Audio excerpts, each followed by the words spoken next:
Good morning and welcome to the Camnet Community Breakfast Show today, Monday, 24th January 2022. I am your host, Zipporah Mshala, and I will be joined by my co-host, Alex Shimba.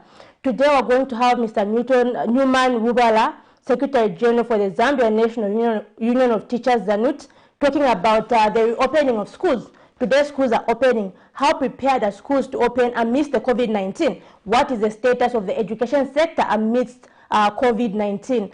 And so we will expect your calls. We are going to open the phone lines later, and we expect you to call us as you join in and give us your views on how you think the education sector can be better handled amidst the COVID-19.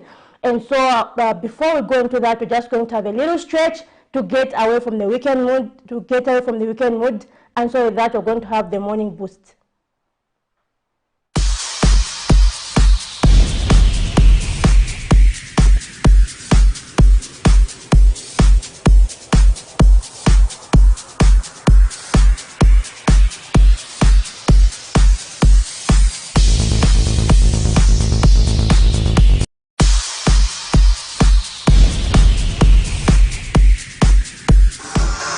Good morning, Camnet viewers. Welcome to our quick morning show. And I am your presenter, Isaac Matsa. I'm here so that we can do a bit of exercise before you jump on that vehicle and go and do your work. Let's do a warm-up as usual. I'm excited. It's a beautiful morning, a brand new day. You better be positive and do what you know. Let's go.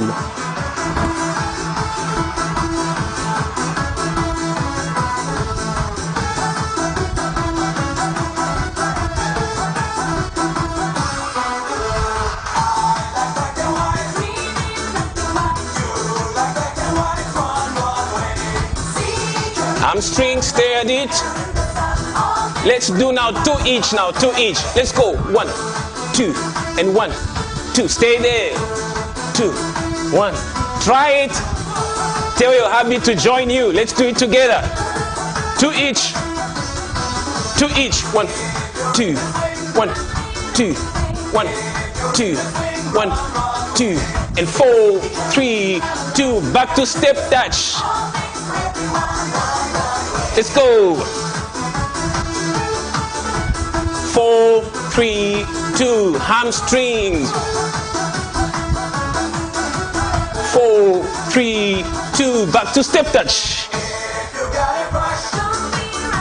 And 4, 3, 2. Hamstrings.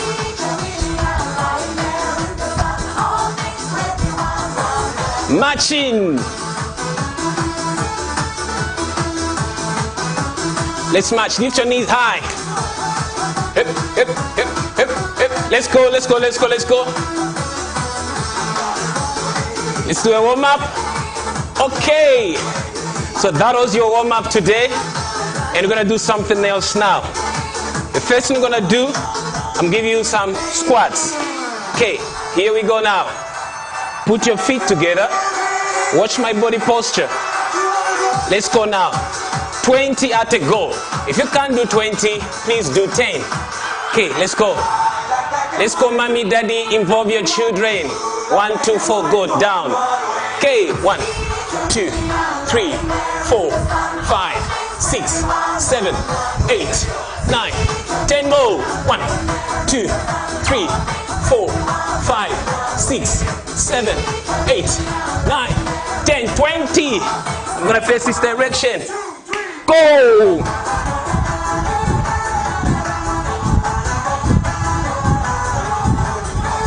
10 more.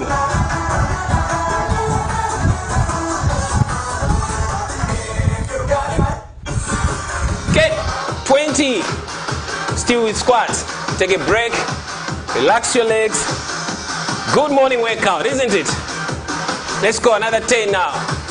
Watch the space. This is what I do now. 1, 2, 3, 4. Try it. 5, 6. Good for your body. 7, 8, 9, 10. So that was 10. That's the second one. In case you had too much of Mshima last night, let's burn all that fat now. Another 10. Ready? Feet together. Open your stance, go down, touch the ground. 10. 1, 2, 3, 4, 5. Push. 6, 7, 8, 9, 10. That's 20. Trust me, if you're doing it exactly like me, right now you can feel pressure on your thighs. 20 more. Remember, the first one we did was 40. This one should be 40 as well. After that, take a shower, jump on that vehicle, your bike, your car, and go for work. Let's go. 20 more. 1, 2, 3, 4, 5, 6, 7, 8, 9, 10. Woo! I'm burning fat here. Do it. You thank Camnet later. Last one. Let's go, Team Camnet. Let's show them we can do this. Last 10. After this, you can have your coffee and go for work. 10. 1, 2, 3, 4, 5, 6, 7, 8, 9, 10. I'll do 2 for you, 1 for you, 2 for your wife, 3 for your children, for my producer, 1. Great. That was 40. So you did 2 types of squats. Remember? There was the skill squat and the sumo squat. Now, forget about the names. What's important is for you to do the workout. Right now, I can't even talk properly because I'm working out. I'm burning fats, I'm burning calories, and that's what you ought to do. Every morning, try this. If you miss it in the morning, try to do it in the evening. Remember where I started from? Let's march.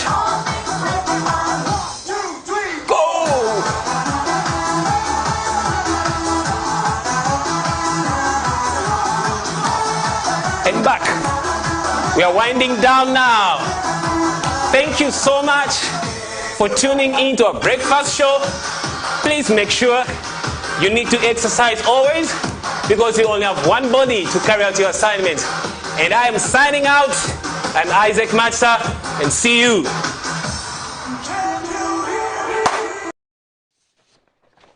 Welcome back to the show. I hope you had a wonderful stretch there. I have been joined by my co-host Alex Shimba. Alex, how are you this morning? I'm brilliant. How are you? I'm feeling better. But unfortunately, you found I'm done with the exercise by the time you're coming here. No, no one who's benefited. No, I did from home. I doubt. I think next time you have to come and show us here with a short video. Yes, what we'll do is one camera will have Mr. yes, the one who does, and me and you. So that people can actually be following properly. I think we'll propose that to our technicians. So good morning, people out there. How are you doing? This Monday is quite unique because of the schools opening. You know, pupils are going to rushing for school, traffic in our roads. You know, there's really a different situation out there. When you talk of Lake Road, Lake Road is packed. When you talk of a bit of Kablonga there by the crossroad, especially there is drama there because of obviously school. It has always been like that. Whenever schools are open, traffic is also affected. How was your experience when you were coming here? Yeah, there was traffic congestion. Driver actually had to use inroads from Mutende and all that. But then we have been seeing these projects like Lusaka decongestion project, Alex.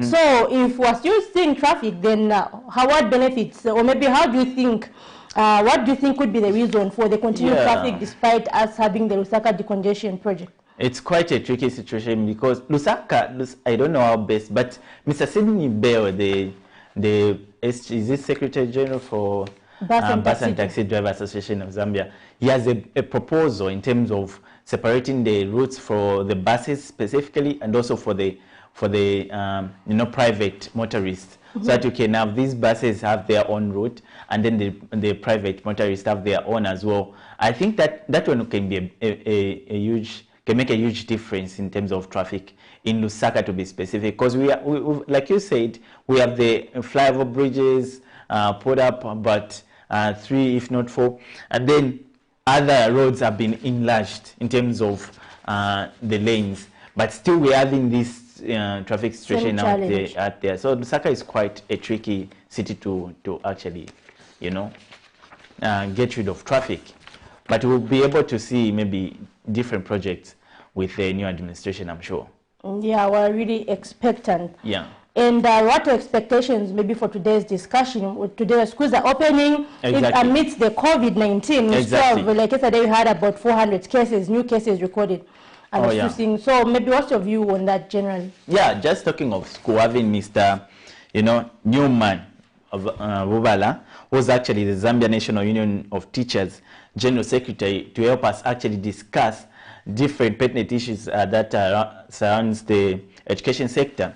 And also especially that now we have about 3 years consecutive where we've been having schools amidst COVID-19 since 2020. For Zambia it's 2020, yeah? Yes. Though the COVID-19 started in 2019. So we have an experience already. I'm sure we know what to do. In schools we have the buckets for washing the pupils, to allow pupils to wash their hands. And also we have the masks going round. There is no child who can be allowed to enter the school premises without having the masks on. So those are the things that we are quite familiar of. Aside from being vaccinated in terms of the pupils, there is now an allowance of children under the age of 18 being able to access these vaccination facilities. So these are quite improvement that we've also seen the going double with the education sector and the health sector. So basically, we are not expecting a lot of disturbances in terms of learning because everything is under place. Okay, yeah. My only concern is community schools. If you check, most community schools have small classrooms. I just wonder how are they going to be able to practice social distancing in that case.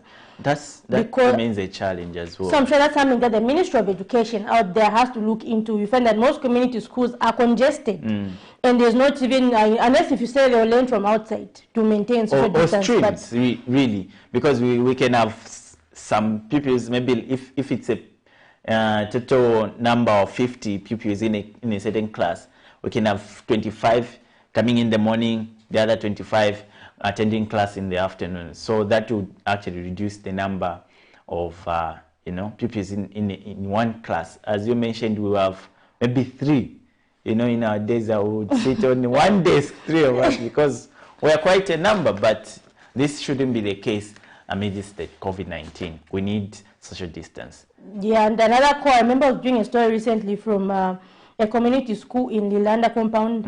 Another call was for government to employ qualified, or what can I say, government teachers, for example, because they're saying most of these teachers are volunteers. So, for example, you're saying streams, is a volunteer teacher going to allow, you know what I mean? Are they going to go out of their way after they're just volunteering?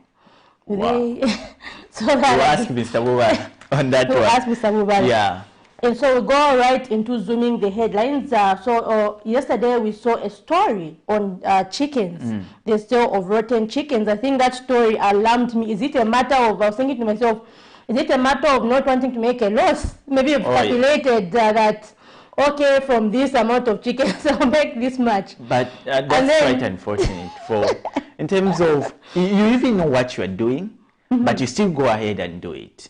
I mean, I think it's a matter of business, strictly business. I mean, still, we're talking of health issues. It's really, really dangerous. Yeah. So I thought we can do the money market before we get to jump in the airlines, so that we can just give the people the picture of how the money market looks today as you go in different various businesses outlook. So we can just project that. How is it looking on our money market support? Okay, we have the United States dollar, which is buying at 17 kwacha 31 ngwe, selling at 17 kwacha 65 ngwe.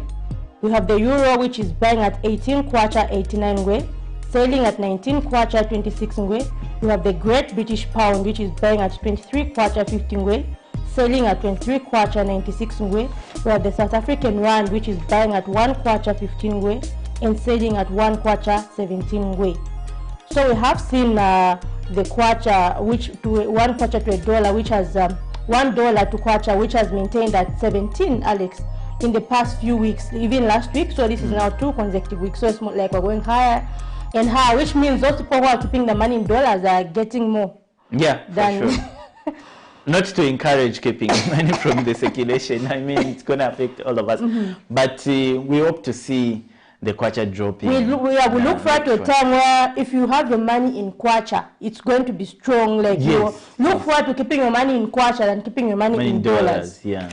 Because you see, even on social media, people flashing out their dollar money is in dollar currency. Where do they get all this money? Some are even pretending as if it's a cell phone. You'd wonder really. So coming back to the story, where the Lusaka City Council Public Health Committee chairperson Daniel Mwewa alleged that 5 Chinese poultry farmers are selling rotten chickens. Just that word for me. Rotten but chicken. Again, my question, Alex, when these people buy, don't they see that this chicken is rotten? Is it that it's sold at a cheaper price? Do they buy for consumption, or do they buy to sell? What do they do with this chicken?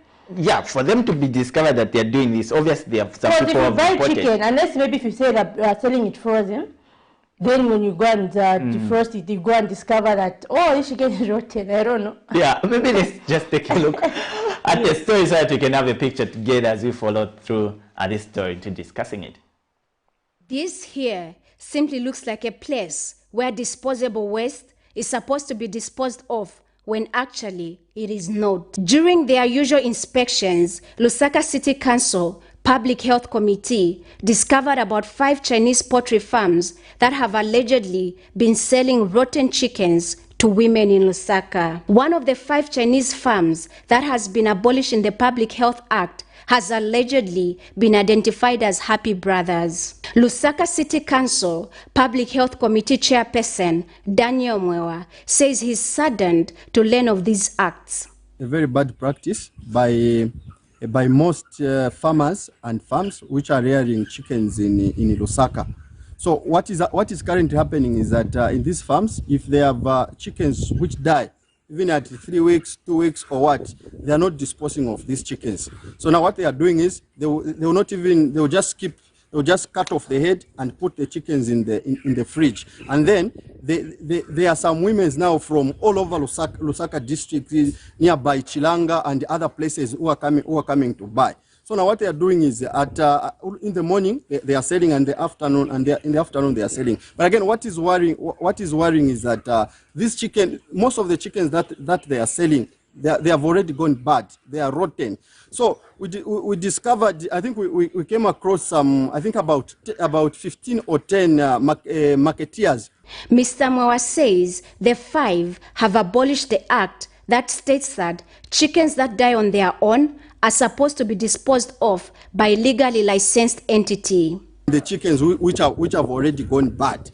So through them, I think we managed to trace about 5 farms where this bad trend is taking place. But unfortunately, we've not managed to get hold of the farm manager, and the owner of this farm. They have actually disappeared. They've run away from us. So this is a very bad trend. These farmers, they are abrogating the Public Health Act, because what is supposed to be done whenever a chicken dies, they are supposed to subscribe to the Lusaka City Council. If chickens bought rotten are not fit for human consumption. Efforts to get a comment from Happy Brothers proved futile by broadcast time. This reporter is following up this story. Blessings Chakwila, Camnet News, Lusaka. Welcome back. In case you are just joining us, we are discussing a story that actually made noise yesterday, Zipporah. It's about selling the rotten chickens. I'm shocked, really. So, Mr. Mwewa actually named the company as Happy Brothers. Happy Brothers, based in Chilanga district of Lusaka province. Oh, really? What's your conscience? How is your conscience doing what you're doing, knowing that it's going to affect your clients? Yeah, it's really something that's worrying. Yeah. And I think just now we're going to open our phone lines to our viewers out there. Let us know your thoughts on this particular story. Have you ever bought anything that is substandard what would you like to be done about these issues? And so, Alex, this is now a matter of public health. Exactly. If you buy something that is rotten, of course you're going to have bacteria and all that. If you talk to medical doctors, I'm sure they'll give you a list of diseases you can actually get from eating rotten food. And if this is happening, but Alex, you are right. I, like as a client, don't you need to check first your product before you But you this consume? is what, yeah, you do. But that's another question. I think I heard in the story saying they'll cut off the head and freeze the chickens. Oh yeah. So maybe it's a matter of buying maybe frozen whole chicken. You know what I mean? Yeah. You go home, you find that it's rotten. Well, what's your experience really? Have you at any point, bought any product and you felt like it's of low standard? Or maybe you'd be one of the victims of the rotten chicken that we're seeing. You can actually call in to give us how your experience was. Did you report, or what did you do really? Or did you go back to the store? It could not be just the chickens, but every other product. You know, we are exposed really to a lot of product out there, Zipporah. These stores now, seems like you said, they are just focusing on profit making. They don't see the best ways of doing what any businesses that they're doing. But if they catch up with their profit, they are good and dry.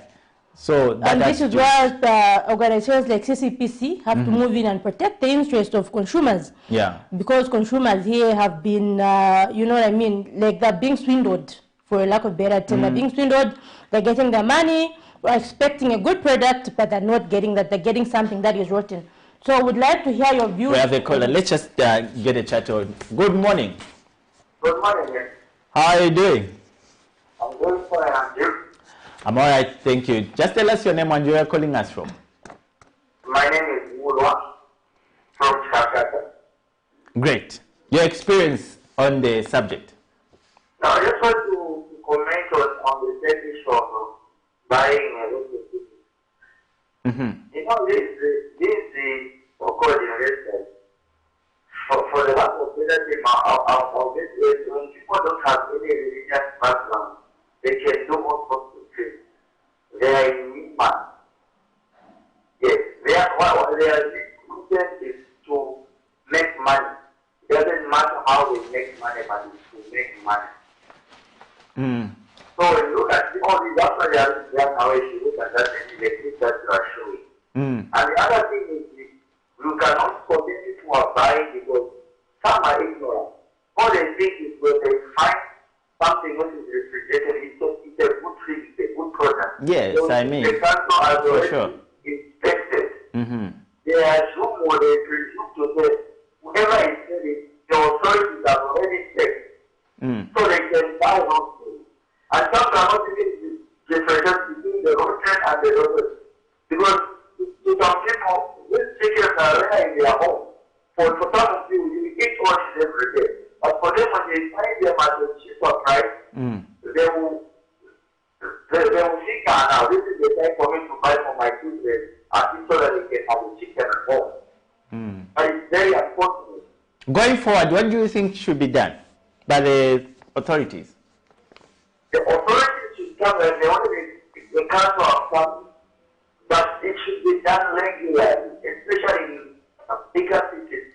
Osaka, Kokodo, that's where those things are practiced, usually. So that's where you find chickens being sold, selling on people and everything. But that's the one who dead pigs, the idea of dead pigs being sold somewhere there in Soweto, but the authorities have to come into a state whatever comes with the market so that they protect the ignorant people about these things. That's the one way we can help our country with food security. Great. Thank you so much for that contribution. That's all. Great. It's calling for regular inspection, even in this food, business. And apart from food, even beverage, because I remember I was talking to Mr. Matthews Muhuru, CSO San, Civil Society for Scaling Up Nutrition, country coordinator, and they were saying most of when they did some tests on some drinks by some named companies, those were not up to standard. So you find that maybe we've got these, we've got the industrial areas and all that. So maybe I should just be checking what kind of things are being made at these places? Are they up to standard? Do they have all the, if they say maybe this drink has got vitamin D, do they actually have those things? Are we saving our people what we're actually saying we're saving them? So I'm sure, like the caller said, we have to conduct regular inspections on the same. Let's talk of customer base of these companies. You know, 5 companies, it's quite a huge clientele in terms of to the people they supply. How much damage have they done? You know, I'm just thinking of before the reports came in, how much of the damage has been done already? How many people have actually purchased these chickens? We have a caller there. Hello, good morning. Morning. Fine, how are you? I'm okay. Yes, you're through to the Camnet Community Breakfast Show. Your name and where you're calling us from? Yes, I want to contribute to the program. As my brother was saying that is needed. Well, what I can say is true because the problem is not the Chinese. The problem is ourselves as Zambians, because even those Chinese have employed Zambian people who are there now. Because the Zambians, they don't just help themselves. They see that this thing is going to my brother, my sister, and going to even partake over this food that colonize that. But they continue security using their protect, which these people are entitled to this.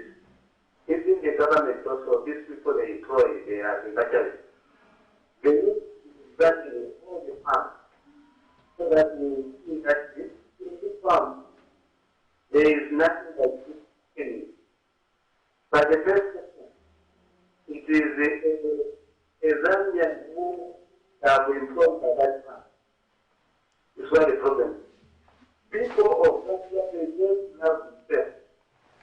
If they love themselves, we can control them even before the agriculture comes in. A person is positive things that we can respect.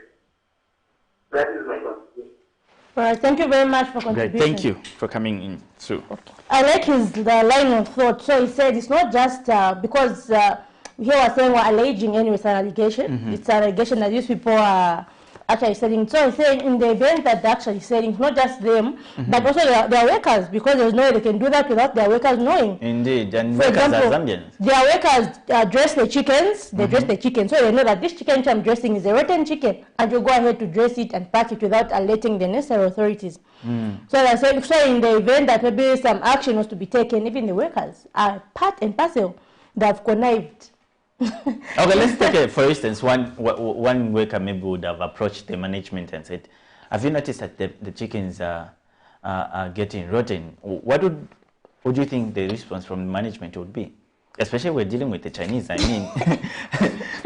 So me, I think it's a matter of being suppressed at a company where you feel like when you come out, they will do something, you know, affecting your stay at that company. You know, maybe this is their business. We might not know, but obviously, even workers have a role to play, just like even the clients have a role to play. To, you know, though it's quite hard to inspect something that you've bought, trusting that the company supplies me things which are well, and moreover, it's a frozen chicken we're talking about, so it's quite hard to inspect it. But yeah, for sure, just like the contribution which has just come through, the workers have also a role to play in terms of just making sure that, okay, what I'm packing is not okay. And so it should just be a wake-up call to LCC. I'm sure if they do a roundup check of these companies and all that, I'm sure they'll discover a lot. Yeah. And not just from the Chinese, maybe even Zambians, just a general checkup of the whole business line. I'm sure they'll discover a lot of things. And so moving on, Alex, we have another story concerning some drainages which were destroyed by the rain. Oh yeah, so we have some drainages just along Alikinkata Road. Some businesses have been affected due to the fact that when the company was in charge of doing the works there, they didn't do much of a good job, I may say. And we're having a situation where they've started cracking there's a very big crack. Those are drainages which yes, are cracking. drainages almost falling apart. So the council was called upon by the businessmen around that place just to complain about the same, poorly done of works around that area. So these things that we are seeing because of the rain season, really, because if the people or maybe the company does the works, like immediately you think, this is good quality of the project, but after the rain season comes, that's when we see the damage and the genuinity in whatever quality that they had put up. So this is the call from the residents to the company in charge and also to the local authority to say, the drainages have started, being destroyed by the rains, meaning they were not well done. And we are just having about a year, if not so, when the drainages were done. So let's just take a look at the story and we'll be able actually to contribute and make a discussion around that subject. Following the heavy rainfall in the past weeks, some drainage structures in Kalingalinga compound of Munali constituency near Alikinkata Road are near falling apart, regardless them being constructed about a year ago. This development has been attributed to poor construction, and concerned residents have called on the local council to address the issue, which has affected nearby businesses. One of the affected business owners explained in an interview with Camnet TV.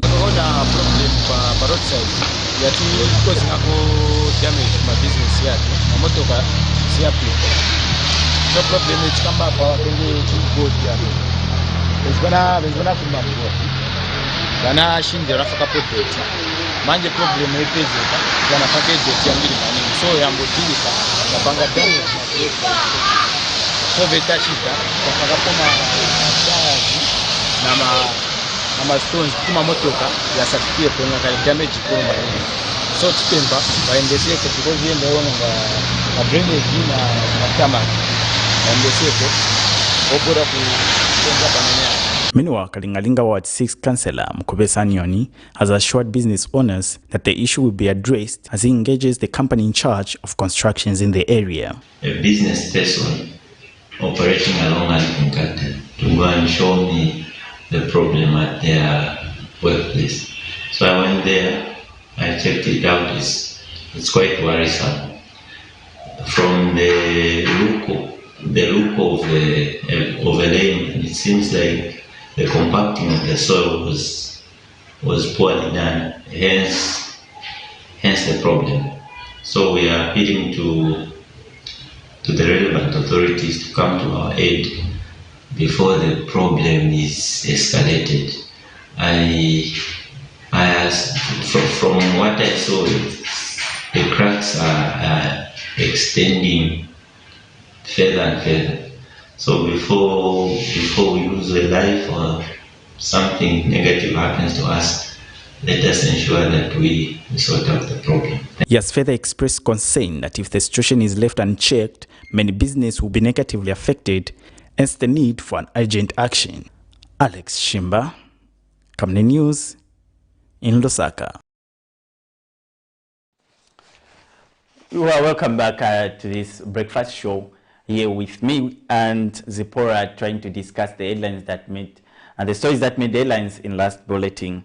We are having two now. The chicken story where a company named 6 companies were actually selling rotten chickens, and now with the issue of drainages in Kalingalinga Ward 6. So you can call in and just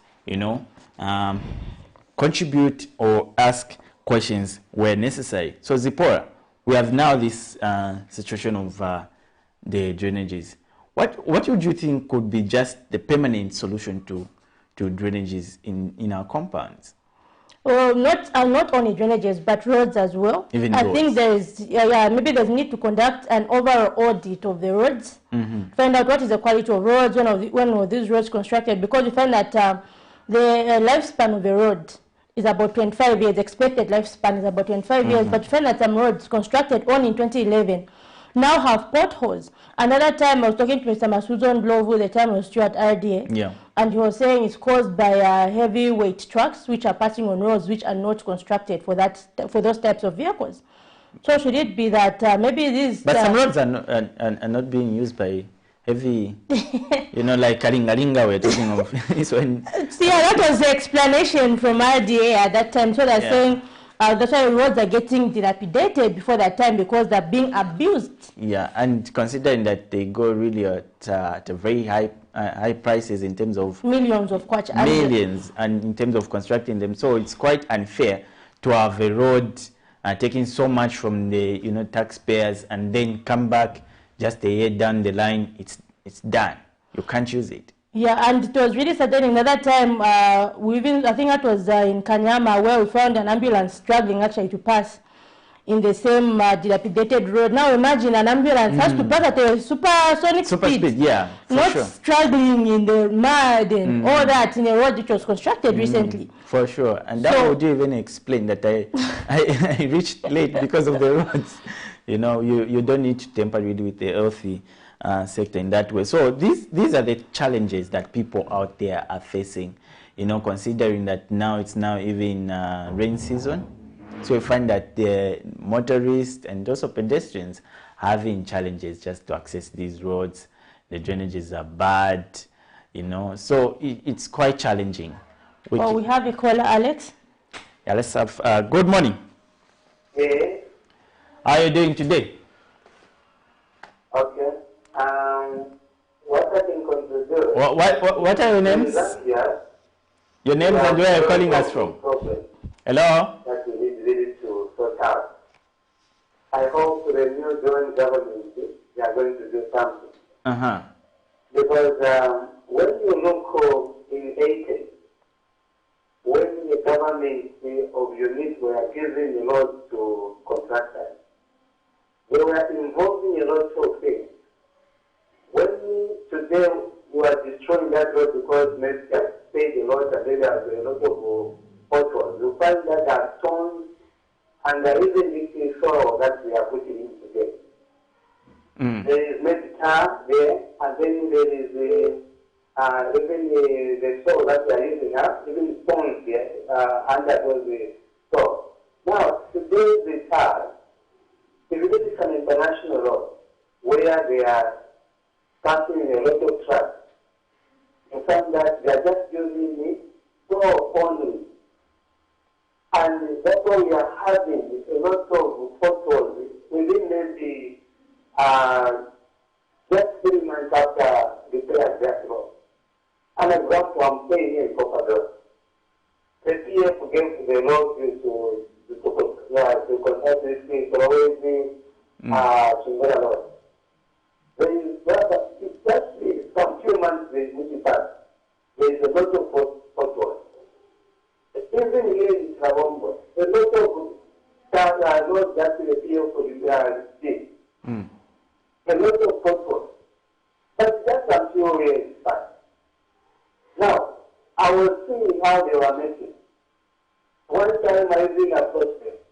This is not a way we can make a road. Me, I saw the road. I went to Tanzania. Today, roads in Tanzania, they are well made. Because even the president himself, Magufuli, was going to the road. One day I witnessed Magufuli taking a nail, kneeling on the road, and he said, this is the perfect road. And another road, he said, I want you to remove all these things that you have made. This is not a perfect road. That was the president. Now, it's not only the president, we are working with the AFH to do that, but it's every Zambian who needs to care.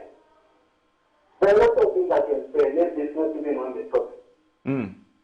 Another thing is the teachers. Other teachers, they are being paid for 8 hours per day. But others, they go only for 2 hours. How can we have good education? So this is the problem of Zambia. Wow. We are not seeing that. As parents and the citizens of this country, we see things but cannot say. There's also, in our lives, there's also cowardice. In our lives, we don't care. But we just want to talk at the last time when things are done. So one thing that we say.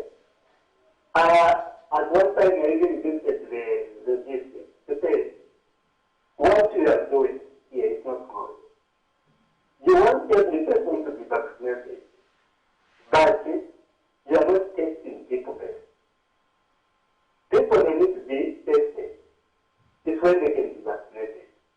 Now, when they start again people who are positive, there's no mitigation. There's only panic. This thing will happen just 2 weeks ago. That's why ICD pushed me to go and get this. But even today, there's no medicine in the hospital. So all those things are the weaknesses for families that they are having. Thank you very much. Thank you so much. Do remember that when you call in, you just introduce yourself and tell us where you're calling us from so that you can actually know where the contribution is coming from. Yeah, so he has mentioned quite a lot of things in line of what we are trying to put across here in the studios. So he has mentioned the issue of roads to start with. Yeah, and also the COVID-19, he has touched on it. You know, the schools in terms of teachers. I haven't really gotten across that kind of a complaint where people are working for 2 hours and getting paid.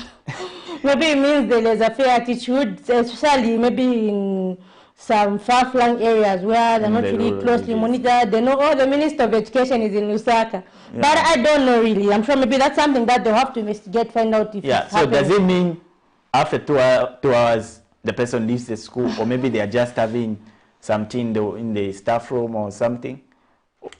I would love to really to know maybe some investigations from the Ministry of Education. Yeah, because that's stealing, you know, government money. They are paying. Maybe it happens in other schools, but at my school anyway, we used to learn. But as a mission school, maybe in government schools it happens. I don't know. Yeah, the issue here is the person reports maybe say at 8 hours, 10 hours is out. Okay, just leave the jacket in the office. And then, that's more like an alert to the Ministry of Education. Yes. If there are such concerns, they have to investigate. Such things are happening, actually. Yeah, and one other interesting aspect is the issue of getting a nail and hammering on the road to check the quality. Maybe that's something we can. I wonder how many roads would break here in Zambia. Wow, and it took the president then, Mark Foley May. So that just shows the seriousness that they are attached to roads. Yeah.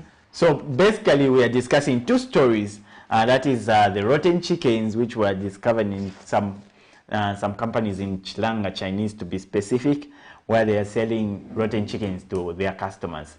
We reviewed the story, and also we're now looking at the drainage, the drainage system in Kalingalinga ward, which is actually a situation which can be actually in other communities, as it were. So you can call in and just contribute.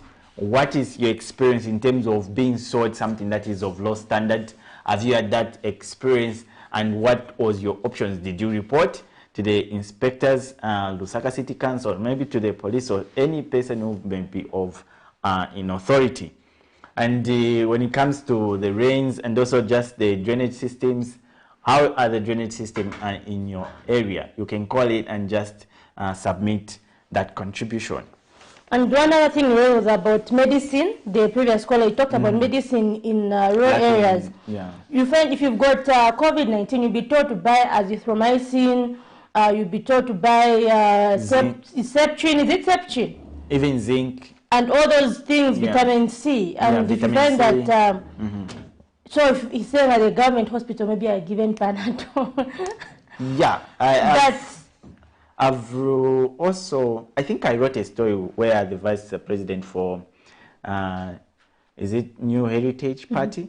Yeah, where he was actually alleging that there are no medicine in these hospitals, while the ministry is actually saying there are medicine. No, there's no medicine actually. I went to Kalingalinga, should be 2 weeks ago.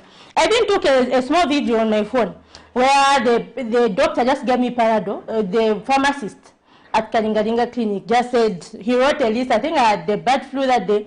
So he wrote for me a list, Piriton, what, he wrote a list, and then he said, he ticked Panadol, he was ticking.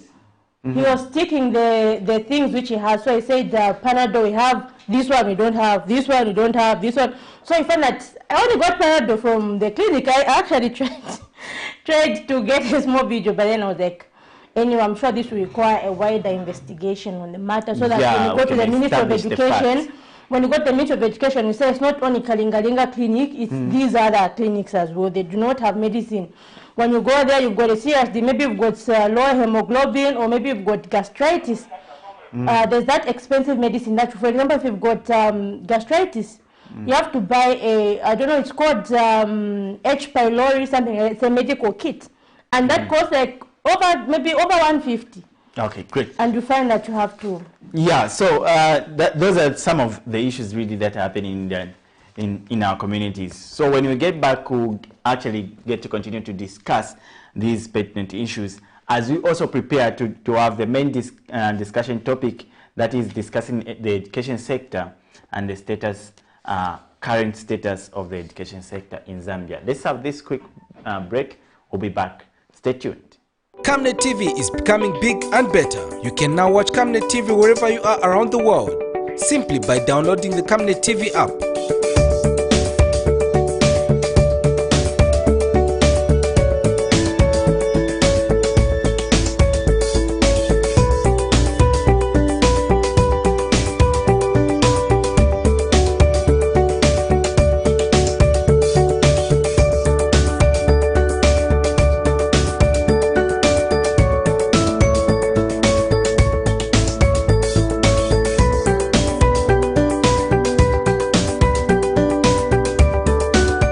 With Camnet TV app, you only use less bundles. Camnet TV, not just another channel. From 31st January to 6 February 2022, Zambia's spiritual atmosphere will take a paradigm shift. The Bible says, "Blessed is the nation whose God is the Lord." Zambia, a nation under God conference will be starting at 20:45 hours to 22:30 hours. Live on Camnet TV channel 274 on DSTV, GoTV channel 98 and Topstar channel 106. Speakers will be Bishop Stanley Simnyola, Grace Ministries; Dr. Nervous Mumba, Victory Ministries; Apostle Michael Mutemwa from South Africa; Bishop Nelly Chikwanda, New Life Christian Center; Apostle Rick Kamwanga, Risen Life Church International; Bishop Joy Makando, Bread of Life; Bishop Alex Mwami of Holy Ghost Firehouse from South Africa, and your hosts, Pastors Victoria and Moses Chilua. Camnet Television, not just another channel.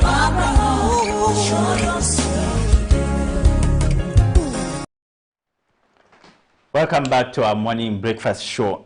We've been discussing two stories in our studios. That is one to do with the rotten chickens which have been sold by a named company in Chilanga, and the other one to do with drainages. And we're calling for actually contribution out there in our communities. As you know, Zipporah here, we represent the communities. You know, we are on the community desk. Every day we interact with you people. So tell us what is actually happening in your communities as regards to, have you bought anything from any store that is of low standard, referring to a previous story, or are you having any challenges in terms of the drainage systems in your compound? Those are the two things that we're discussing on this platform. You can feel free to ask questions, and our able Zipporah Mshala will be able to actually handle it. Right. The questions. Are you able to handle the questions? Very able. Great. So I'm right. So basically, we were discussing the other contribution. Let's talk of the roads, really, where I said the president in Tanzania had actually to test them himself, if the roads. Would you suggest that should be a trajectory? Well, we have the Minister of Infrastructure and Urban Maybe it's not enough. Let's have the president himself to be testing before commissioning the roads.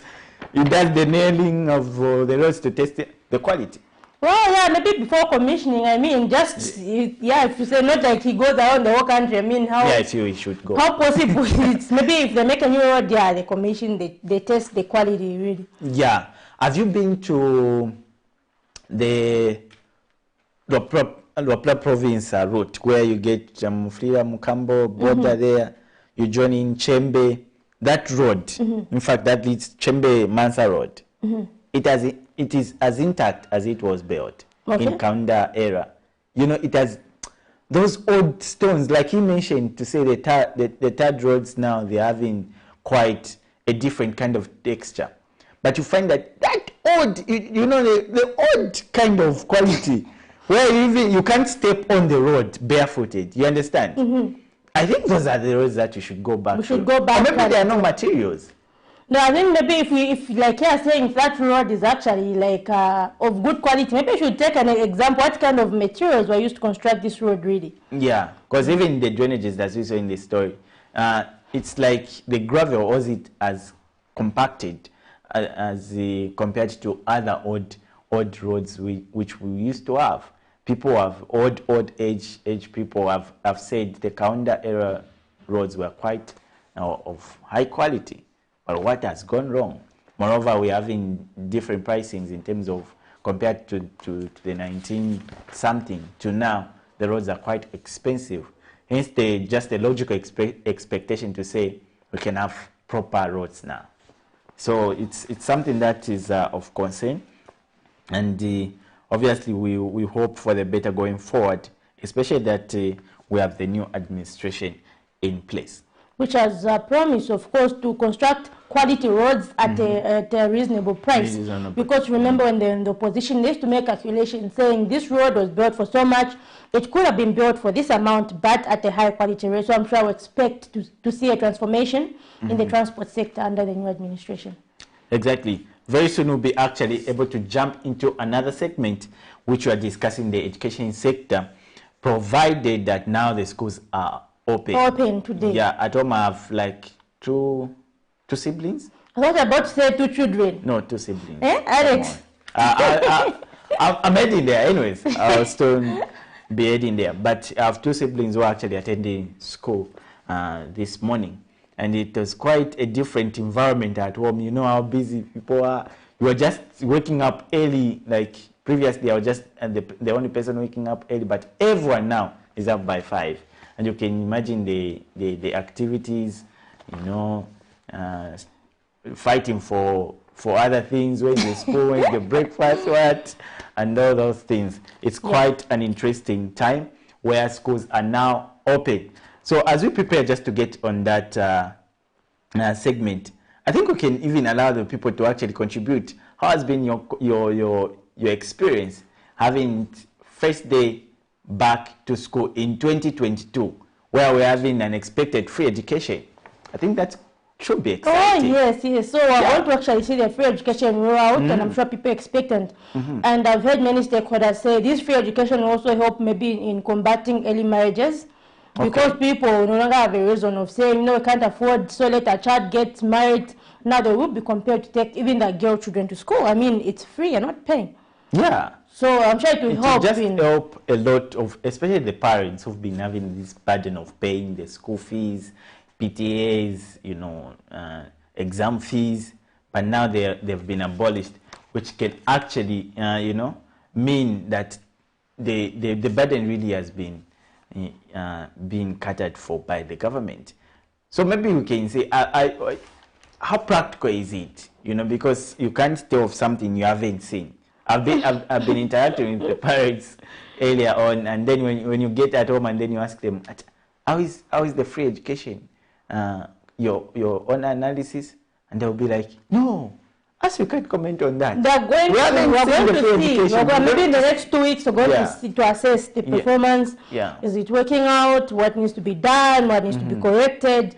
And all that. And so we're actually looking at education as one of the tools to development by 2030. If you remember, by 2030, Zambia wants to become a prosperous middle-income country and also wants to achieve universal education. Exactly. Universal quality education for all by 2030. And I'm sure maybe if we look at this free education policy, I can say we're headed in the right direction towards achieving that goal. Indeed. It comes with other pronouncements like not forcing parents to buy uniforms in various schools, but they are free to buy from whichever place they want to buy, provided that they have in same color code, and design. So this is something that is actually we can term it progress, because long time the schools were taking advantage of parents buying school uniform from these schools and just putting price there because they have no choice. After all, they need a child to actually have the uniform, so they can put it at 8 100, 1,000, 500, whichever the price is, according to them, and the people or the parents will be forced actually to buy.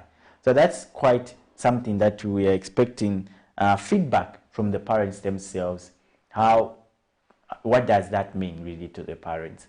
Are you having quite a breather in terms of things that you have to pay for? So these are the quite things that we're going to look at with Mr. Bubala Newman, who's actually the General Secretary for Zambia National Union of Teachers. And talking of teachers, we're having also a promise of employing about 30,000 teachers this year. Yes, and among those teachers, Alex, on Friday, I was talking to some special education teachers. So they're saying for them, they expect that out of the 30,000 teachers, we should have 10,000 for special education. So I was talking to the union as well, the Special Education Teachers Union, and they were saying in some places we have that the whole district only has one special education teacher.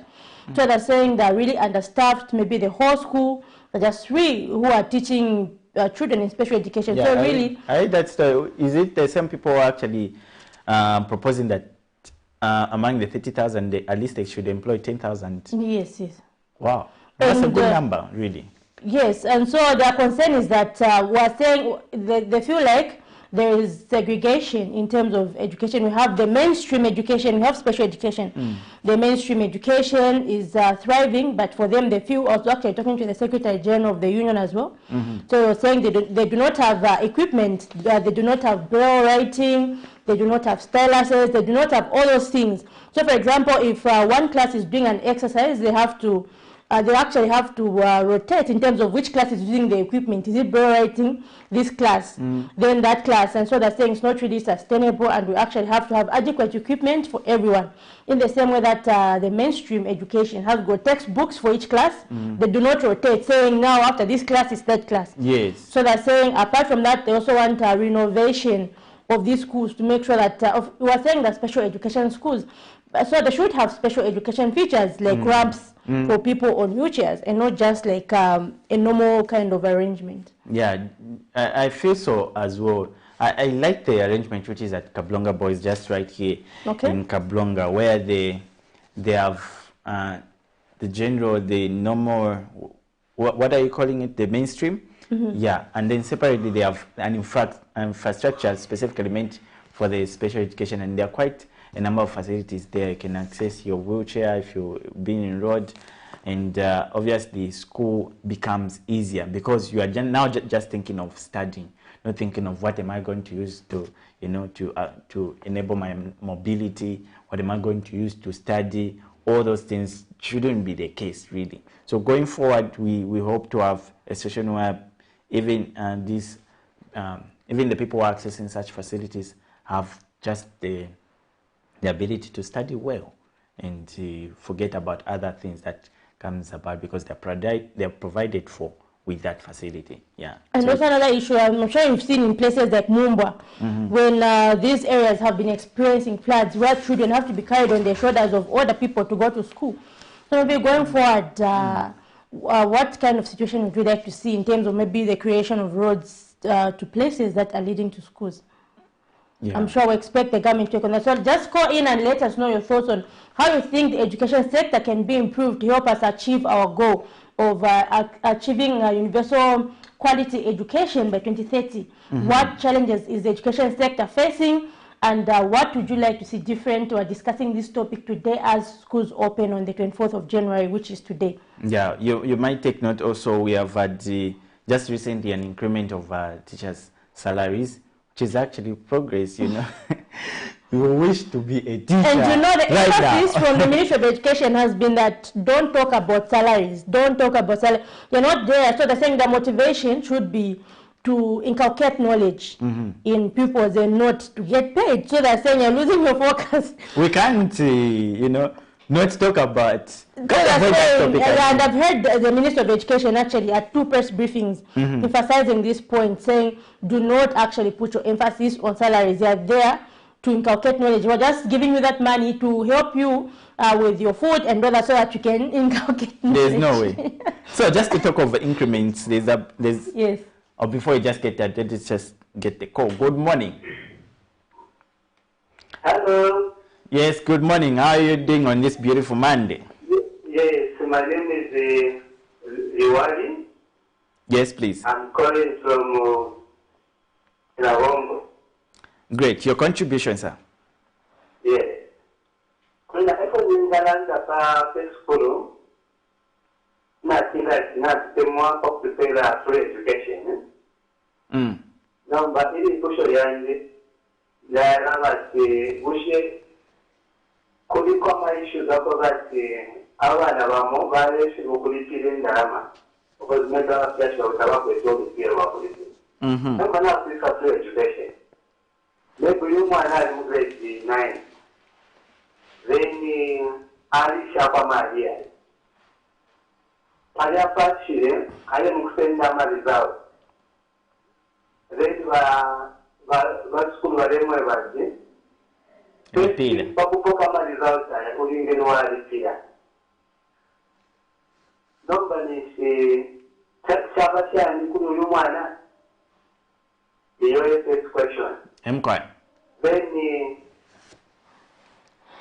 another contribution which I can make is when the government is building up schools, they need really to plan nicely the schools.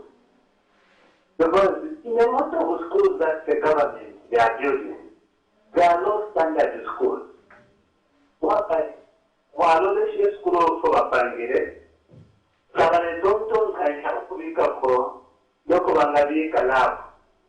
Bueno, Masculine of Slavon West, Atakote in a lab. That's one thing. Then food yandi, Takote no popular in Gerampine. Tamaton don't can have first. I took to other bank about Yama book, Yeka, the winner will win. I am Yama school, Chibaba the Tirama books, but Tama Tabaka. Mura dokobati amaskuzo apanga office nama classes balaba amaskuzo aliwa nama classes ya dukuba ama staffroom nini pakutontonganya baada ya building inspector na wale plan na wale maskuzo tabatontonga for design engineer tabatontonga kupanga modern school nice babati no muntu mu darasa mwatiri school mwana wandanga kamera kekulolesha kama private schools but we don't have government school alate abana baletanga kunowe kwenda na chao kupakula hapa kwa watu 2 hours kwenda iindela ndani 2 hours kishinka abana mwana teacher aisa 18 hours for school. Woman arrange class, maybe 13 taking 14 hours. Book family. Then after 15 45 woman line. We just have to hours. You teach you there. You take course in there and the person so you would have a COVID. Can you speak a labuno? You will not be taken care of. Number kuni mwa kambi sabu tuleta kwa hii program hawa tuingalanda leo na government wa isule kila mtu tukirale kwa hiyo nataka tuleta nje ififile speaker and this is real no many mwali kama na tukitia kama teacher private school ile initiative ya kufunga kwa chumba aliyefunga Anama na marine santi la mwenyewe. Nama aliza swale kama na salamu makala school ya dizewe. Namba huyo private teacher wa private school ale follow biuru nononga. But aleta bilishomwana apata. Na teacher wine abi koko na private school. Ule ni government teacher. Tapo kule mwana pa government school. Tapo asante sheno kwa fona nenda la machine. Na pension bakamupele papa ndio papa pension ndio ndio papa kama mjene ona ikafie kwa hiyo ndio tunataka tumwananda kwa na twala kwataba niyo mani bubala But Zambia National Union of Teachers, I'm sure about that my questions are. Zipporah, this issue of tours still comes back to us. Well, they're saying they feel like they're not getting the same quality of education in government schools compared to private schools. They're saying private schools, the quality is higher. And yet they're saying for people in private, teachers in private schools, most of them do not get pension, but in government, they get pension. So in short, they're calling for an improvement. But do we see a difference when it comes to that narrative, having that the salaries have been increased for them? I'm sure that's something that the government has to look into to make sure that the quality of education that is offered is actually up to standards. And so we'll just take a look at the story we were discussing earlier, where we're talking about the plight of the special education sector in Zambia. We're going to take a look at that story as we get ready to welcome the Zambia National Union of Teachers Secretary General here on set. The achievement of Zambia's development has placed education as one of the drivers to this destination. In this vein, various pronouncements have been made in the education sector by the United Party for National Development UPND administration, all aimed at improving the service delivery of education and increasing teacher motivation. On the other hand, special education sector teachers feel unheard, stating that while facing many challenges, the procedure of handling their plight has not been fully addressed by the new administration. In an interview, Ms. Rachel Chomba, a special education teacher in Lusaka, explains that this sector is understaffed, with some districts only having one teacher. She says to this effect, the expected 30,000 teacher recruitment should have a minimum allocation of 10,000 special education teachers. We have so many schools, special education schools, who are short-staffed. And in different districts, sometimes schools are being managed by about 3 teachers. And they have, which is increasing the teacher-pupil ratio. So if we have more teachers, they can be able to handle the learners well, because one child with a disability is equal to about 10 children without disabilities. Each child needs individual planning. I know sometimes they feel like special education schools are few, and we can only post a few teachers there, and that's enough. But you should keep in mind that when planning for a child with special education needs, you need to plan for a child's individual strengths, individual weaknesses, so that you know what the child needs, how the child can benefit from the classroom experience. Meanwhile, the Copper Belt-based Special Education Teachers Union says this sector is in complete disarray, which has contributed to poor performance of pupils. In a phone interview, Union Secretary General Mr. Cornelius Chitukwa says despite commitments to make special education materials like Braille in Zambia, the mission has remained abandoned. We don't have teaching and learning materials for learners with special education needs, especially for those using Braille. The styluses, the hand frames, the pocket frames, the cubism boards, the cubes, the types, the teraframes, those are things which are never seen. And you realize that like a population of more than 120 children, and then you just have 10 styluses and 10 pocket frames or hand frames, the whole school. So I was able to realize the homework policy, for instance, because it means if this class is doing a written exercise, the other class can do a written exercise because of lack of the same equipment. The stakeholders in the special education sector have called for reformation under the UPND administration, including renovation of these schools to include special features such as ramps. Zipporah Mshala, Camnet News, Lusaka. There we have it, a story on the plight of the special education sector here in Zambia. I was talking to the Secretary General of the Union, Mr. Cornelius Chitukwa, on Friday, who was complaining, saying they do not have adequate equipment in the special education sector. So that's obviously a call to the government to make sure that the special education sector is as well equipped as the mainstream media. And so we have been joined here by the Secretary General of the Zambia National Union of Teachers, ZANUT, Mr. Newman Wubala. We're discussing the reopening of schools amidst the COVID-19. Welcome to the show, Mr. Wubala. Thank you so much. Good morning. Good morning. Good morning. Thank you. And so, Alex, maybe what are expectations maybe as schools open today? Yeah, great. Yeah, just with the incoming of the 2022 national budget, which has come with a number of incentives, especially in the education sector, to be specific. You know, they planned recruitment of 30,000 teachers now expected to have this year. The free education that implied the abolition of the tuition fees and the examination fees and the PTAs. So maybe to start with on a note of the mandate of your institution, your union, just in the education sector, and then we get to discuss these incentives. Well, our mandate begins to represent teachers. One, to negotiate for them for better conditions of service. Grievance handling, there are a lot of grievances teachers go through.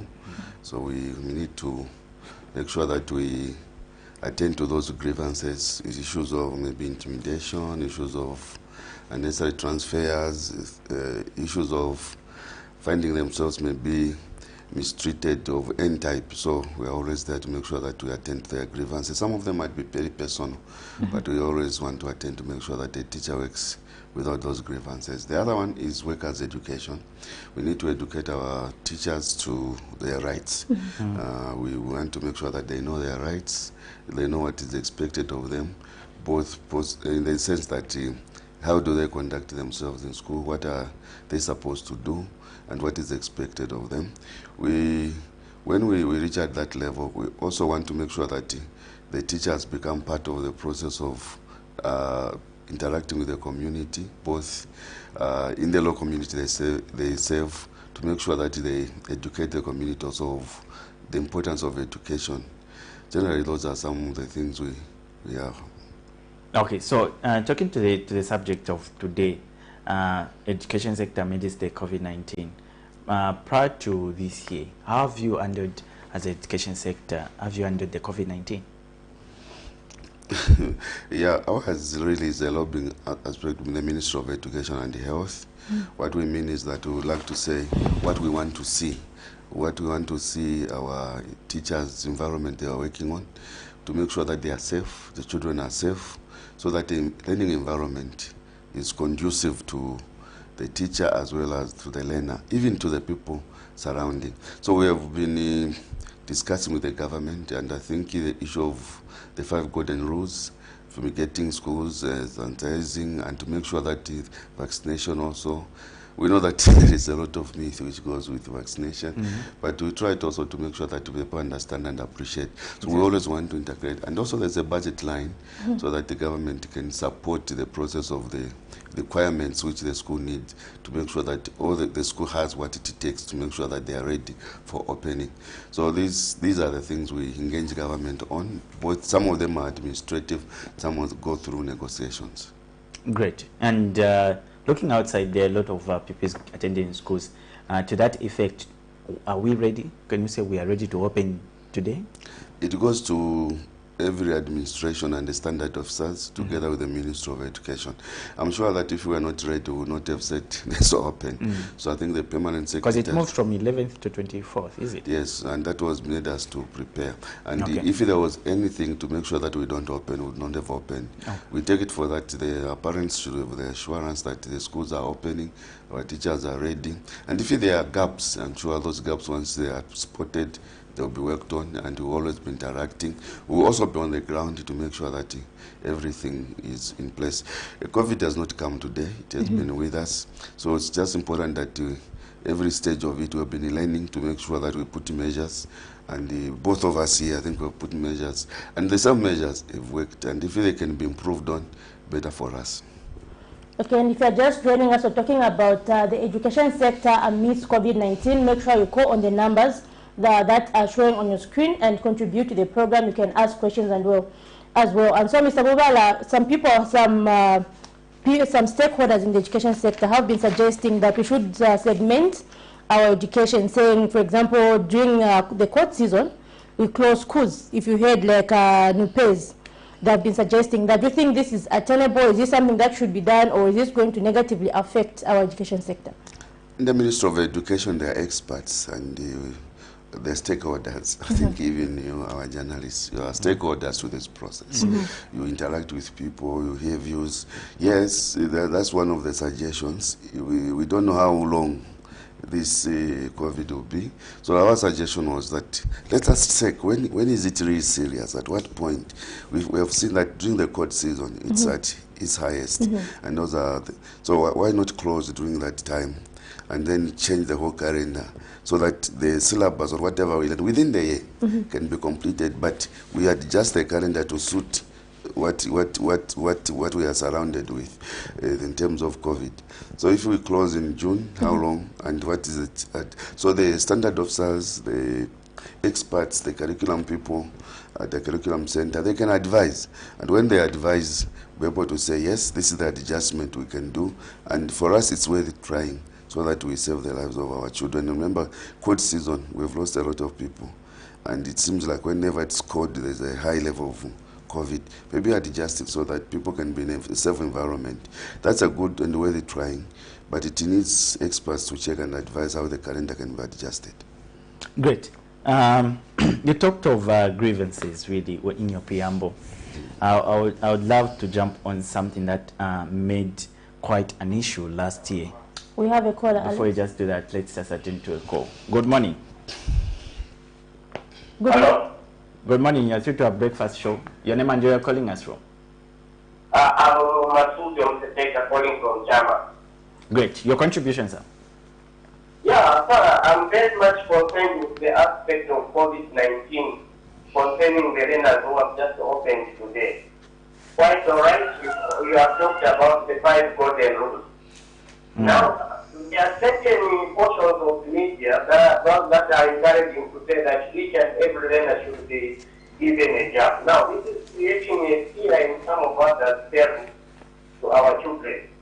Our appeal to the union and to the education management team is that maybe let them tell the teachers not to allow people to give a job to our children without our consent as parents. Yeah, actually that's what's the information that is obtaining on ground. You need to actually have consent. It's not mandatory. Because from the lookout of things and what we are hearing from our community is that some of our community members, especially the children, those that have not received the job, they have been told not to be going to the hospital and visiting other places to access the service. So now I just wanted to find out, is that COVID-19 jab mandatory or what? Because don't they admit that quite right we know. They say don't trust a man born from another brother. So in our case, even from the minister's presentation, they are saying that those that are HIV self-cure, they are the people who are the way to lead. Meaning the jab is compromising the natural immunity of the body. So we have children who are positive as well. Yeah, as far as the Ministry of Health is concerned, the jab are not really mandatory. Hello?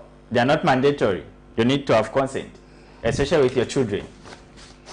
All right, thank you very much. But of course, they need to come out to the open and tell the Zambian populace to say that they are not mandatory. Therefore, we are going to send our children with our full energy. Yeah, if anything, you have any case with any particular school, you are free to call in Camnet TV and also the relevant authorities. Thank you. Sure. And so, Mr. maybe you can just respond to some of yes, I wanted concerns. just to say that there are many concerns, but it's also good to look at the positive side of it. And I think it also goes to explain the issues of vaccine, where it's up to the people really to understand the importance of the vaccine. Down the history line, there's been a lot of vaccines in different generations, but the fears have always been there. So it's good to clarify where the fears are and where the dangers are. It's true that it shouldn't be mandatory. It's also good to understand that we are saving life, and this COVID is real. It takes life. So how would best do we protect? The 5 golden rules, yes. Vaccine, yes. But if you have a fear, worry or concern, it's good that we begin to explain those concerns, and it's good also to encourage. We are not forced, no one is being forced, but we are appealing to say that it's helpful as one of those which can be helped. But if you feel like you can't, but it's good also to understand that It has helped, and it has also shown the experience that those who are vaccinated, when they contract maybe the same, it doesn't give the same impact as those who have not been vaccinated. So in the real sense, we also like to say that if there are those special cases, or say you can't be vaccinated because of this, I'm sure there are medical people who understand very well how the whole process should be done. What we are encouraging is that let us move together and understand together and educate each other that vaccination is with us, and it's one of those means which can help a lot. So I feel like there should be more sensitization maybe in schools on the importance of the, and to parents as well, on the importance of the vaccine. There are many fears. There are many. You remember when this thing came on board, there were a lot of negative. Both spiritually. People were thinking it's 66, these things, a lot of things. There were a lot of, but it's important to also to say that it is coming with us, and experts have been trying to bring tests, trying to find out of the research, bring about this to counter the COVID-19. So when the vaccine comes in, let us see whether if it has worked and it's working, let's get the advice that this particular vaccine has worked, and from the look of things, it has helped. So it should help generally, and those who have got fears should have a living testimony to other people to say it's working. But if there are those who believe that they've got this, let's also respect their rights. They've got their rights to be able to say, no, I think for me, there's this, but slowly, let this information and the education go on so that people begin to buy into the process of vaccination. There might be parents out there who might be thinking that if I send a child to a class which is mixed with both those who are vaccinated and those who are not, maybe my child is vaccinated and meeting the friend who is not, it could bring other issues. How do we handle that in a class setup? Let us have confidence in the systems we have put in. Let us have confidence in the administration which is there. Let us, you as a parent, when you leave a child in school, let's have confidence that the child is safe. And let us also trust that the fact there's a contact point between a parent and a teacher or an administration, so that if there's any danger. So when a child is in school, the school takes over, and we are meant to understand that the area of learning, the environment of learning is safe. So those fears, I think, for now, let us trust the system that what we have put in place should give confidence to the parents that whether one is vaccinated or not, for them to be put in one environment, that means there is assurance that the environment is ready. There's nothing like if I sit next to one who is not vaccinated, me, I'm vulnerable. No. The point is that we have seen videos where, although it was foreign, a person embarking on a plane and just literally fails to sit next to a person based on the fact that they're not vaccinated. There are parents who are actually strict like that. They know that the pupils are mixed, those who are vaccinated and not those who are not. They start pushing management or administration to actually chase away those who are not. Can we have such situations? That's not. I don't think that's right. We have not reached that level, and it's not just correct. We are in this process of educating each other and buying each other. I don't think a person who is not vaccinated is carrying COVID. No, that's not the. Some can be negative. There are many millions of them are negative, and it's not a situation where, oh, I said you are not vaccinated. And even those who are vaccinated, some of them have contracted and maybe. So it's a situation where let us have peace of mind with the fact that there's a process and everyone, whether vaccinated or not, is to our neighbor, is to our classmate, is to our, we can still be in the same bus. So you can't be moving in the street, are you vaccinated? No, let's have life which will be able to say, whether vaccinated or not, we are living together, but we are encouraging people that in case you get attacked, you better be found that you are vaccinated or you abide by 5 golden rules. But even though is a stage, we also want to make sure that the scientists out there, the people who bring up this, create confidence in the people that what we are bringing on the market is working and it's working well. It's not only in Africa, world over. Millions of people have not bought into this. So we have a lot to do. So it's up to the experts and the scientists to be able to, what we have brought on the market is real and it's working.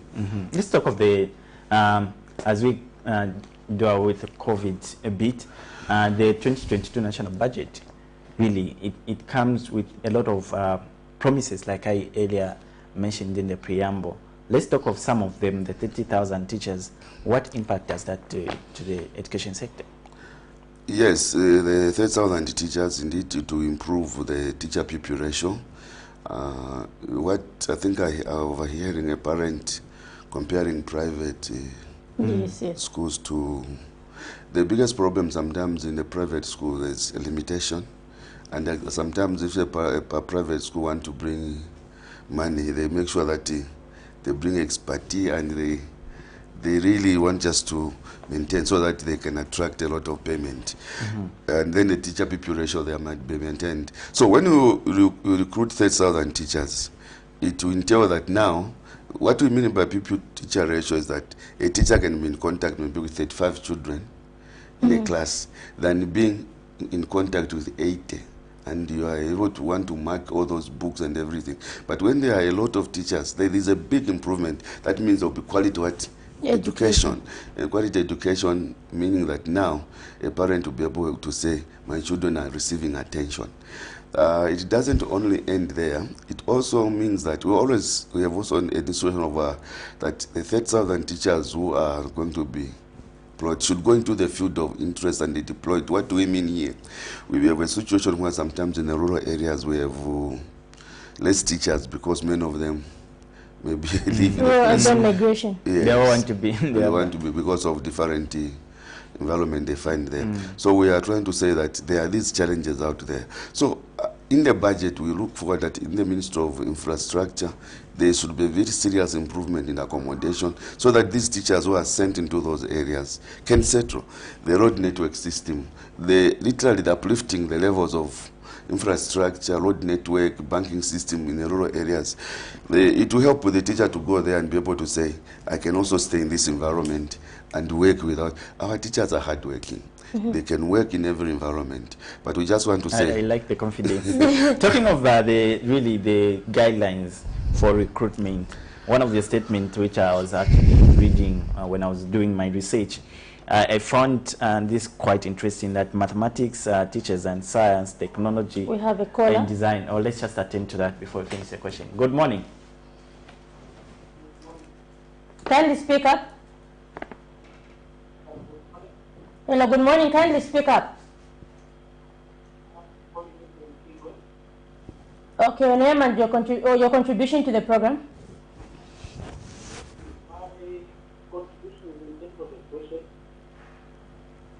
Okay. Good morning, thank you. How are you? I'm fine, sir. How are you?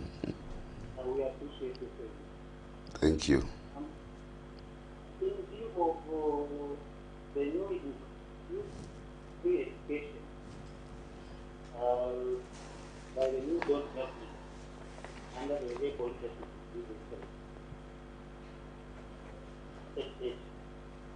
at terms of payment of tuition fees, but the resident people are being denied to get acceptance letter from their school where they start to deny. What is your comment on that one? We need a clarity on that. I haven't Just come again with your question. I haven't gotten the question. Sorry? Speak up. Come again with your question. Mr. Abala wants to get you. Okay, in view of the newly introduced free education, the new government has cancelled payment of tuition fees. Oh, great. Yeah. You get it? Sure. But grade 10 pupils are being denied to get acceptance letters. Because they haven't paid? They are being asked to pay those arrears which they had last year. Okay. Got it. Thank you so much for your question, Mr. Bubali. It's a very tricky question. What I understand is that last year they were supposed to pay, and somebody didn't pay. Now the schools open and they said, "What you?" But that's 2021 budget, isn't it? Yes.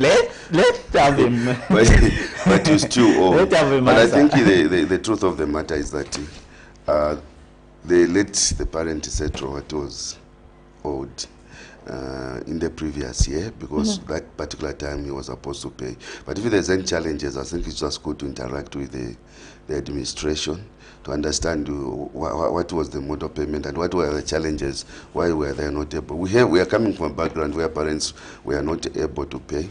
So engagement here can be the factor that the parents can engage the administration for the past, but they shouldn't stop the children from opening, because they will be delayed to open. So if there's a credit for last year, it shouldn't hinder them from starting under the new era. So there should be an agreement of how to deal with that situation. It's a point where the analyzing, and we can maybe interact further to find out how serious this situation is. Maybe it's an isolated case, but the whole case is that a child should not be denied to go into school because he owes the past payments or so on. Let the child go into school, then the parents can engage the administrators to see how that issue be resolved. Remember, in the system, there is the administration, headmaster, there is the DEBSI, there is the PO. The setup is so secure that if you have got a grievance, you can go through these channels and your issue will be dealt with. For now, I think we would like to appeal to the school not to hinder the children, give them the acceptance letters. And if they are in the same school, there could be an agreement slowly to pay the previous, but they shouldn't hinder them from so going to school. that speaks to the fact that 2021 payments are still standing. In case there are those who didn't pay, Who still have arrears. who still have arrears. But those arrears shouldn't stop the child from going to grade 10. I believe even ourselves, we might have Congolese back to our lives, but there are the ways we can discuss and look at them. And the administration can look into those issues, but a child should not suffer because of that. Yes. And talking about the quality of education, earlier, before you came in, we had the caller saying there's some teachers who are in government schools, is it? Who are only teaching for 2 hours, but getting paid for 8 hours worth of pay. I don't know if such concerns have come to your attention. I don't understand what you're saying. A caller code saying some teachers in is it some government schools are getting paid for work which they're actually not doing. So that's according to the caller. So I'm saying I don't know if such concerns have been raised to the union. Have you received any such reports, maybe of a poor work attitude from some teachers? Have you received such reports? Let's put it this way. Okay. They actually cited an example to say this. They send the child at 13 hours. Child come back at is it 14, 12 hours to 13 to 14 hours. They are done. Our setup of primary, secondary learning. In the primary, you can be assigned a class, and that class could have a period of learning, and when you finish your periods of learning, it doesn't mean that's the end. You have other work you can do, preparing, marking, and so on. That's maybe a class. Sometimes you can have 2 classes, which we say double class. You can teach grade 1A and grade 1B in the morning and in the afternoon. So you are not literally counting hours there, it's periods. You have also a session. When you finish your session, there will be another session maybe in the afternoon. Or when you finish your session, that is the end of the day. But it doesn't mean we ended there. You still have other things to do in your department, preparations for the next day, marking and so on. So that is not only say working for 2 hours. That's because you've worked from 8 to 10. Maybe that class is a primary class, which is maybe from 7 to 10. I'm just trying to give you that example. Maybe again you can go back in the afternoon, depending on the. Then we have a secondary school, or maybe upper primary, where maybe again you have grades 5 to 7, and there maybe again you assign there. Maybe there are more periods there because of being grade 5, and there maybe there's no double session. You have to teach up maybe from 7 to 12 hours. Then when you come to a secondary school, it's a subject matter now. That's where maybe we have a challenge, because you may have a situation where in a particular school there are so many teachers in one particular subject as compared to another. You may have history teachers of history, English, so on, compared to those of mathematics. So you may find that one teacher has got more periods in a particular school because there are not so many in that particular subject. But you may find that in other subjects there may be so many teachers. This is where now deployment system comes in to say, you may find that in urban areas there are those teachers who are so many in maybe in particular field, and you will find that in the rural areas there is the imbalance that so these are the deployment of transfer sometimes, which one someone other teaching service wanted to balance. We have a caller, so you can just hold the thought for a bit. Hello, good morning. Morning. Yes, I through to Camnet Community Breakfast Show. Your name and where you're calling us from? I'm calling again from Travomwe. I am Mr. Diwali. Okay, contribution to the program, sir. Yes. I'm coming back again with the same contribution I did. I'm listening to what our speaker is saying. Mr. Bubala. Yes. Now, what I can say is explaining very much well, but it's not the actual thing which is on the ground.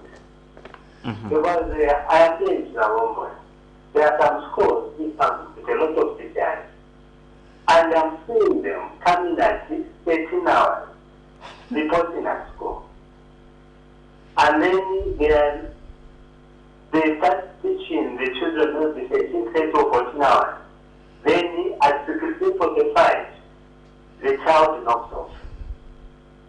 Let me again contribute other things there in my question. I'm saying that at the school, there is a class teacher. Again, there is a guidance counselor teacher. There is a senior teacher. Again, there is a deputy and a headmaster. Almost 5 teachers. But the pupils in the government school, especially primary school, we are seeing that they are getting behind at every time. Especially here in Travomwe. There are a lot of schools. I can mention one school, like Tuafwane School, where I found a lot of problems with education. And I'm saying this because I visited in other schools and I see other schools which what is contributing there, it is really working. But at the little school, they are not really working. Mr. Liwan. At one time I was in Mbala. I found pupils who are not really doing fine. At this community school, the head teacher had to enforce the parents to buy iron sheets, and then they had to put iron sheets, mumba ya office. Bapama by office, bayalika pona boy. Bamba no kufunda abana. Banaba ne shati abana.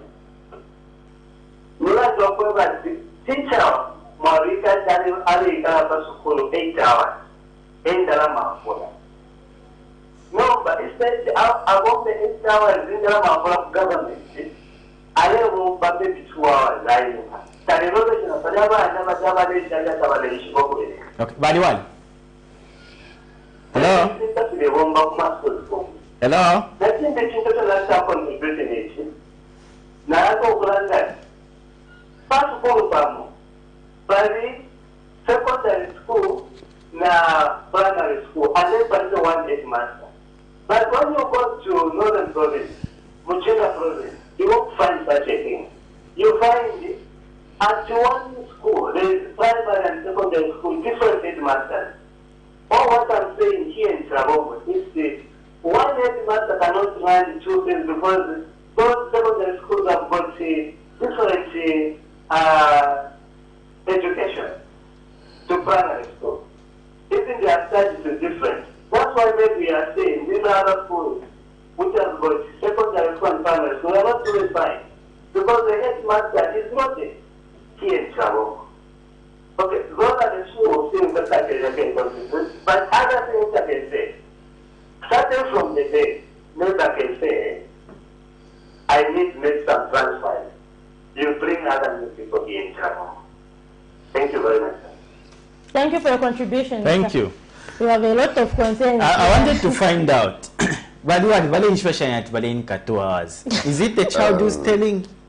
I think the child that the way I've understood them is that there are specific problems in a specific schools, which has literally nothing to do with the system.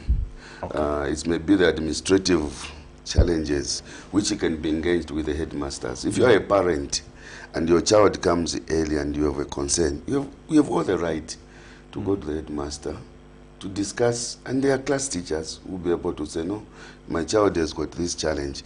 And again, you see, in our learning, we have been to schools. Not every teacher, you are supposed to start your class at 13 hours. Why should you go at 6 o'clock, 6 a.m.? Is what I'm trying to say. You have a class at 13 hours, you will arrive at school 12 hours, you begin to prepare. There's nothing wrong. And you see, primary and, as it's put, primary and secondary, there are different arrangements altogether. But for the challenges which is mentioned in terms of... They're quite specific. Teachers not maybe working, it's just a matter of saying, there's a debs in that district, Chilabombwe, we have heard, and he has mentioned those schools. And I'm sure it is just good to be able to alert the debs to see how best they can correct. But it's good that the teachers report. And indeed, if there's 2 hours, 2 hours might even be a lot of periods. That means, and they are you see, in the psychology of learning, you can't teach a grade 1 from morning for up to afternoon. There's a specific time a child is supposed to learn. And there's a specific period in which a teacher should also attend to the child. So there's a lot of issues there. There is something he has mentioned in terms of headmaster for a secondary school. Meanwhile, there's also a primary school. This is a concern, yes. It's a very serious concern, which I think as a labor movement we have taken note there. These schools are called combined schools. The combined schools have a challenge because I think they are not in the establishment as per se, where you find the headmaster is the secondary, and the 2 deputies, one is primary, one is the secondary. So it becomes a... So I think we are engaging government to see how best this can be separated so that a secondary becomes a secondary, primary, and the administration system manages it well. Yes, that's the point, and it's more common on the Copper Belt and even in Lusaka. But I think this combined school, they need to be visited very well. And there's got their own challenges, because you may find that the deputy headmaster for a combined school may never be confirmed because there's no structure in the establishment which talks about the combined school. And they're proposing about 10 combined schools in each province? We wouldn't like to encourage much of that until maybe experts shows so far there's got a lot of challenges, as already the parent has said. So the best is to make sure that a primary is a primary. So 10 would be much of them. It has got its own administration, a secondary be a secondary with its own administration, heads of departments, section heads, and everything operating, and everyone is able to understand primary with the senior teachers and deputy and everything. It's that way, it will be very good. But to have it combined, I think it has got a lot of challenges, which we have also noticed. Yeah, I was actually going to somewhere before we were interrupted by a phone call, like that one. Let's take that. Good morning. Hello, you are through to Camnet Breakfast Show. Your name and where you are calling us from? Good morning, my name is Bridget. I'm in Lusaka. Your contribution, madam? My contribution is the new Dutch government has said that a person can buy a uniform anywhere. You are not supposed to buy the uniform at school. But there are some schools here in Lusaka where women are taught that not some of school, but they are supposed to buy here. So my contribution is maybe we can avail the number where people can call the necessary authorities, telling them that we are forced to buy uniforms from the particular school. Okay, can you just name some schools? Yes, in the Lusaka. What's the name of the school? What's the name of the school which is... Would you know the school name? The name of the school? Yes. Harmanya, Tunga, and Nelson Mandela. All right, thank you very much for your contribution, Madam. We'll follow those up. Thank you very much. Okay. Yeah, it's actually, I also covered something in Bowling where they are actually demanding for over 850 kwacha for the uniforms, and it's quite serious out there. So I don't know if you can have a comment to that. You see, what I want to say is that the Debs came in and intervened in Lusaka. The reason being that a school is a learning institution for children. It's not a business center. It's not a money-making center. It's really purely for education. Now, when we have challenges where children are just told that you just have to buy here, I think the danger here is, again, imbalance in terms of the pricing systems and the places where you can buy these uniforms. And then when we just say to just have to buy at our own school, I think there's got a lot of challenges, and no one should be compelled where to buy. And the Ministry of Education actually issued the circular. So maybe do you think there should be a fine or a charge instituted at people? Let the headmasters of these schools stop it. Let them listen to what the Debs have said. Our appeal is that please let the people buy uniforms where they can buy, and let's concentrate on our business, which is to teach. Does that suggest maybe the schools are not getting adequate funding?